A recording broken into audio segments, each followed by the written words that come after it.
여러분 안녕하십니까? 인생일의 톡톡톡입니다. 이제 겨울을 앞두고 있는 환절기에 가장 위험한 병 중에 하나가 뇌졸중입니다. 그래서 오늘은 저하고 고등학교 동창인데요. 가톨릭대학교 의과대학 신경외과 박사이십니다.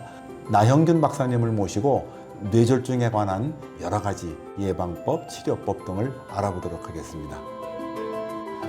우리 나형균 박사님은요, 전 대한뇌혈관외과학회 회장을 역임하셨고요. 또 대한노인신경외과학회 회장도 역임하신 바 있습니다. 그리고 가톨릭의과대학 여의도 성모병원의 신경외과 과장으로 계시다가 지금은 가톨릭대학교 의과대학 신경외과 명예교수로 계십니다. 바쁘신 시간 내주셔서 참 고맙습니다. 네, 오늘 여러 가지로 좋은 말씀 부탁드리겠습니다. 네네. 일반적으로 병명에는 무슨 증 이렇게 되는데, 그렇죠. 이 병은 뇌졸중이라고 표현을 하더군요. 어떤 이유가 있는지요? 그 뇌졸중이 우리가 글자 그 한자인데 그 뇌가 졸이 끝난다. 중지어다 뭐 이렇게 또 사망하다 이런 그렇죠. 뜻이기 때문에 뇌의 기능이 느닷없이 정지해 버려서 그러한 상태가 이 중이 가운데 중자가 이제 또 지속된다는 거기 때문에 그런 상태가 그냥 영원히 지속된다는. 지속되는 거니까 그게 더 무섭겠네요. 그렇죠. 그런 상태가 지속된다. 그러면 뇌졸중에도 어떤 종류가 있을까요? 뇌졸중은 한마디로 말해서 그 뇌혈관 어떤 질환으로 인해서 발생되는 그 뇌질환을 총칭해서 얘기하는데, 다 아시는 바와 같이 이제 혈관이 터져서 오는 뇌출혈이 있고, 그다음에 혈관이 막혀서 그 혈관이 공급하는 뇌 부위가 이제 괴사에 빠지고 또는 이제 그 세포가 죽어서 오는 그런 이제 뇌경색 두 가지로 나눌 수가 있죠. 이걸 그림으로 좀 설명드리면 뇌출혈은 다시 둘로 나누거든요. 동맥류. 동맥류가 아니고 꽈리인데 요즘은 꽈리가 많죠. 이게 지금 지지막가 뇌동맥류인데 이 보시면 여기가 1, 2, 3, 4 이렇게 돼 있어요. 1, 2, 3, 4는 다 정상 혈관이고 비록 가운데 동그란 거 그건 없어야 되는 거거든요. 네? 노란 거는 이제 시신경이고, 1, 2는 양쪽에서 오는 전대뇌동맥이고, 3, 4는 이제 뇌롭게 올라가는. 근데 가운데 이 꽈리 같은 거 하나 있지 않습니까? 있습니다. 예, 꽈리가 있네요. 이게 동맥이죠. 이게 빨간 부분 끝에. 요거는 굉장히 얇아요. 보통 뇌 동맥이 3겹으로 돼 있는데 거기는 한 겹이 살짝 더 빼기 때문에. 근데 여기다가 이제 혈압 올라가고 막 쓰면 혈액이 막 가다가 이게 퍽 터지죠. 그렇게 되면 이렇게 되죠. 이렇게 딱 터지죠. 네. 그래서 치료는 이제 요걸 딱 목을 참는 거예요. 요게 이제 이 검은 게 이게 동맥류죠. 터지면 이렇게 허연 게 피고. 그다음에 두 번째는 이제 고혈압성 뇌출혈으로 이거는 이제 뇌 실질에 이게 허연 게 피거든요. 그렇군요. 네. 핏덩어리가 그냥 뇌 이만큼 보이는 거죠. 그러면 주변 뇌가 다 죽죠. 눌리게 되고. 그러니까 반신마비되고, 심하면 뭐 사망도 하게 되고.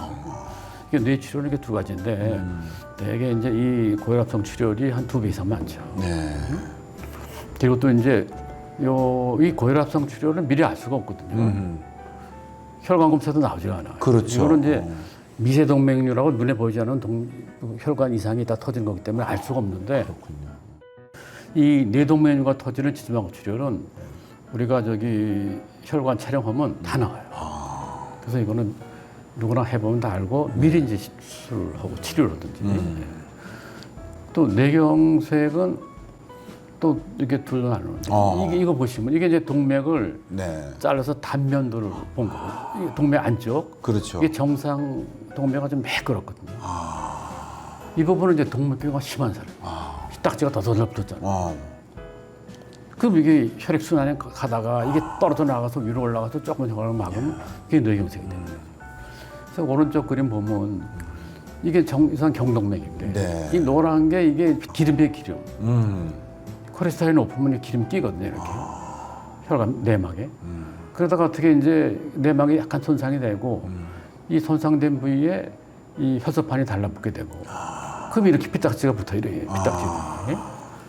그러면 좁아지기도 하고 또 이 피딱지가 일부가 떨어져 나가서 위로 올라가서 막기도 하고. 길이 막혀버리는 거예요. 근데 큰 피딱지가 생기면 이거 완전히 막혔네요.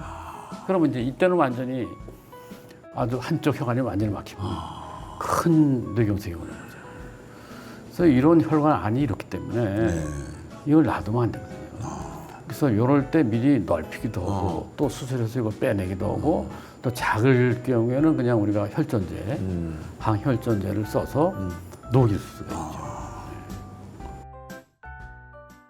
치사율이라고 그러잖아요. 이렇게 걸리면은 뭐 사망률이라고도 하는데 그 사망률로 쳤을 적에 통상적으로는 우리가 뭐 암이 제 1순위로 알고 있는데 뇌졸중의 사망률은 어떻게 되나요? 그래서 우리가 사망 원인의 그 단일 질환으로는 이제 그 암이 제일 많은데, 근데 암은 뭐 사실은 바와 같이 이제 뭐 전체 다 생길 수가 있기 때문에 뭐 위암, 그렇죠. 간암, 모대암, 네, 그렇게 따지면 암이 제일 많은데 요 단일 질환으로 따지면 뇌졸중이 사망률 1위입니다. 그 정도군요. 그러면 연중에 이 뇌졸중 환자 발병률은 어느 정도 되나요?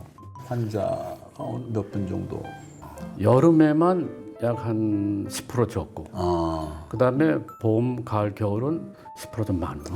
그래서 이제 우리나라에서 한 달에 한 9천 명 내지, 네, 10,000명, 1년에 한 보통 10만 명. 10만 명 네, 넘는군요. 그렇게 지금 뇌졸중, 출혈이나 경색 이렇게 발생이 되고 있습니다. 반신마비 또 혹은 뭐 전신마비로도 갈 수 있고 언어장애도 오고 이런 2차 증세가 좀 심각할 정도라고 합니다. 그 진행되는 게 항상 그렇게 뇌졸중이 왔다 그러면 그게 반드시 수반되는 건지요? 뇌졸중의 무서운 게 한 번 이제 뭐 출혈이나 뇌경색이 와서 뇌가 망가지면 그 재상이 안 되고 치료가 안 되는 게 이게 참 문제죠. 그래서 뇌출혈에서도 고혈압성 출혈이 아니라 뇌지점망과 출혈이라고 동맥류가 터지는 그런 경우에는 이제 수술까지 잘 되면 후유증 없이 완치가 될 수 있는데 그렇지 않은 그 뇌졸중은 대부분 후유증을 남기죠. 이게 후유증까지 연결되면은 간병하는 가족들도 그렇고 굉장한 어려움을 겪더라고요. 환자가 한 명 발생되면 가족 주변인 네. 전부 힘들거든요. 그래서 국가적으로도 아주 경제적 또 사회적으로 굉장히 큰 손실이기 때문에 뇌졸중의 어떻게 빈도를 줄이는 게 아마 굉장히 큰 과제로 알고 있습니다. 우리가 이렇게 사전에 좀 감지할 수 있는 미리 알 수 있는 징조가 있을까요? 출혈은 제일 큰 증상이 두통이에요. 갑자기 뇌 안에 피가 서로 생기니까 뇌압이 올라가서 두통인데 동맥류가 터져서 오는 지진방구 출혈은 마비는 잘 안 오고 심한 두통, 지금까지 느끼지 못한 그 심한 두통이 아주 오면서 고통스러운 두통이군요. 그다음에 동맥경화성 두통은 두통도 있지만 그거는 증상이 마비가 먼저. 네, 그래서 이제 머리가 아프고 마비 오고 의식도 없다. 이거는 이제 출혈에 의한 네. 증상이고 뇌경색은 되게 이제 나이 많으신 분이 새벽에만 일어나는데 되게 마비가 온다든지 이거는 두통은 별로 없어요. 왜냐면 혈관이 막혀서 피가 안 가서 온 거기 때문에 머리는 아프지 않은데 슬며시 마비가 온다든지 이러려고 그랬더니 한쪽이 마비가 와서 뭐 못 끊어다든지 뇌졸중을 경고하는 증상이 있어요. 그렇죠. 일과성으로 피가 혈관이 일부가 막히다든지 또 막혔다 금방 뚫릴 경우에 근데 증상이 딱 금방 없어지거든요. 말을 하려고 하는데 말이 잘 안 나왔다든지 이게 어눌해지는 거죠. 그럼 설거지를 하는데 갑자기 힘이 빠져서 놓쳤다가 또 금방 회복이 되니까 그래서 이게 실수로 그랬는지 뭐 미끄러워서 그렇죠, 그랬는지 그렇죠. 그럴 수도 있는데 되게 이제 그건 뚜렷하거든요. 힘은 또 본인을 알 수 있죠. 그다음에 이제 한쪽 눈이 갑자기 커튼을 닫은 것처럼 캄캄해지고 양쪽에 한쪽만 그런 것도 다 우리가 뇌졸중의 그 증상이겠죠. 네. 저희가 이제 지하철에서 내렸는데 거기서 집에까지는 뭐 한 20분이면 가는데 한 3시간 후에 집에 도착한 거예요. 생각이 안 나는 거예요. 짧은 시간에 기억이 상실되는 거죠. 이런 것도 다 뇌질환의 일종이니까 전부 검사해봐야죠. 그다음에 깜빡하고 어지러웠다가 또 금방 좋아졌다든지. 그 금방 좋아지는 게 문제네요. 그러니까 오히려 이게 사람들이 유지되지 이제 않고. 뭐 별거 아니겠지 이렇게 생각하고 가질 않죠. 그러다가 이제 한두 달 후에 발생되고 그런 게 많거든요. 걷다가 넘어졌는데 뭐 돌에 걸쳐 넘어졌다고 생각하는데 그게 아니에요. 그게 아닌 거죠. 이제 급작스럽게 일어나는 거다 보니까 뭐 골든 타임이 있다고 그런 얘기도 들었는데 조치를 취하기 위한 방법이 있겠어요? 이게 우리 가족 중에 누군가가 갑자기 이런 증상을 일으켰을 때 우리가 취해야 될 방법. 우리가 뇌졸중은 누구나 다 알죠. 네.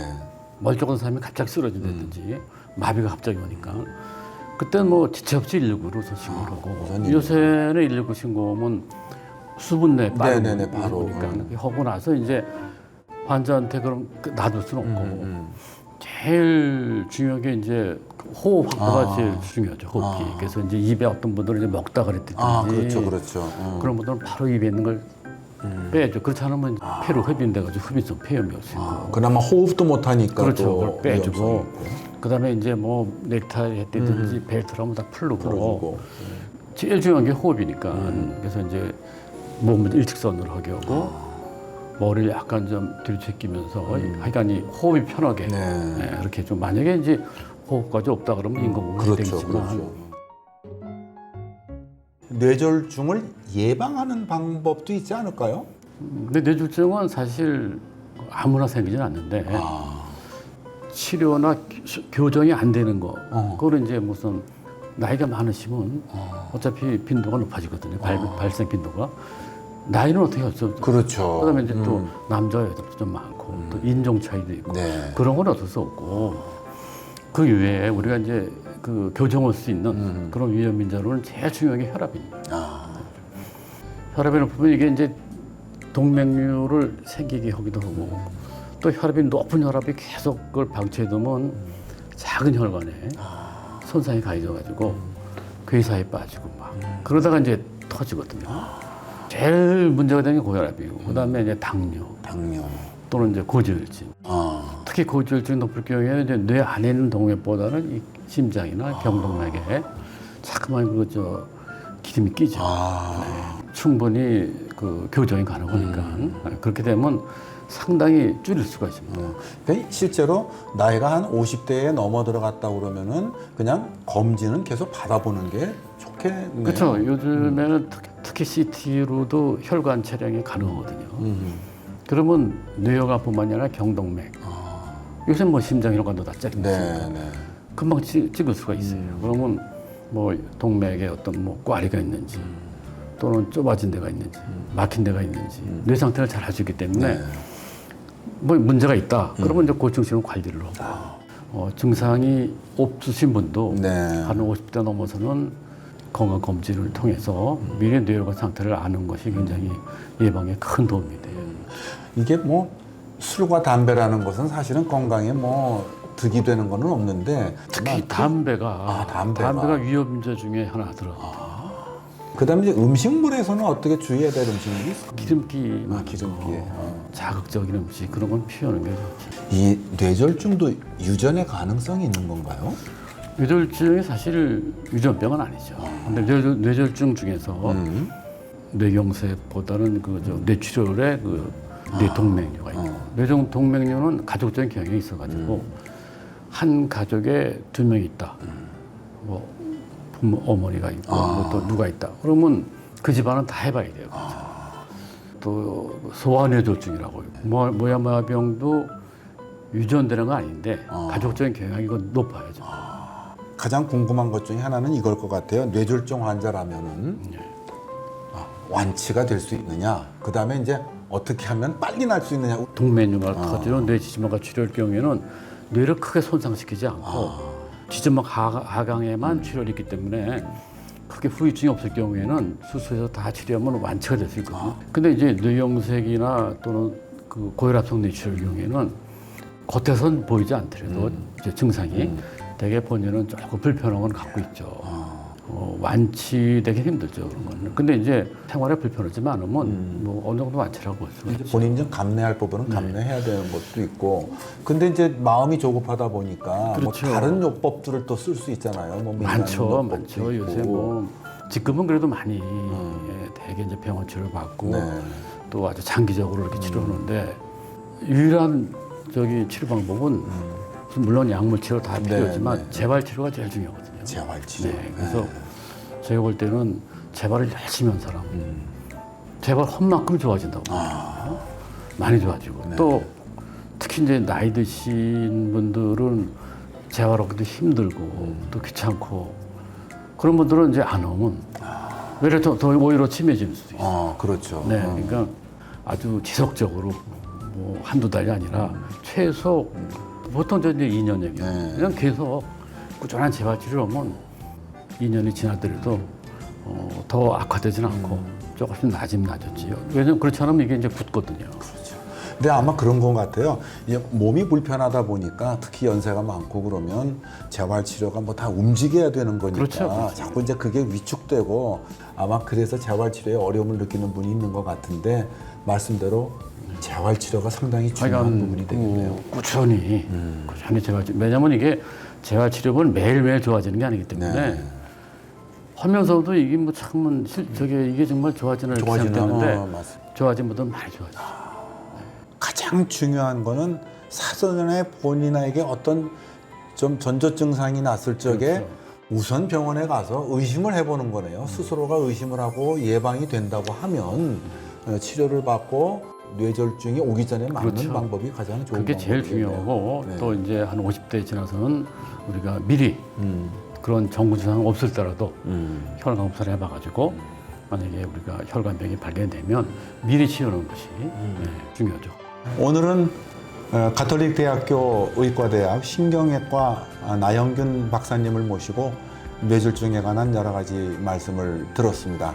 여러분 이 방송이 유익하셨다면 구독과 좋아요를 눌러주시고 또 주변에 이와 같은 증세를 느끼신 분이 있다면 꼭 필요하실 겁니다.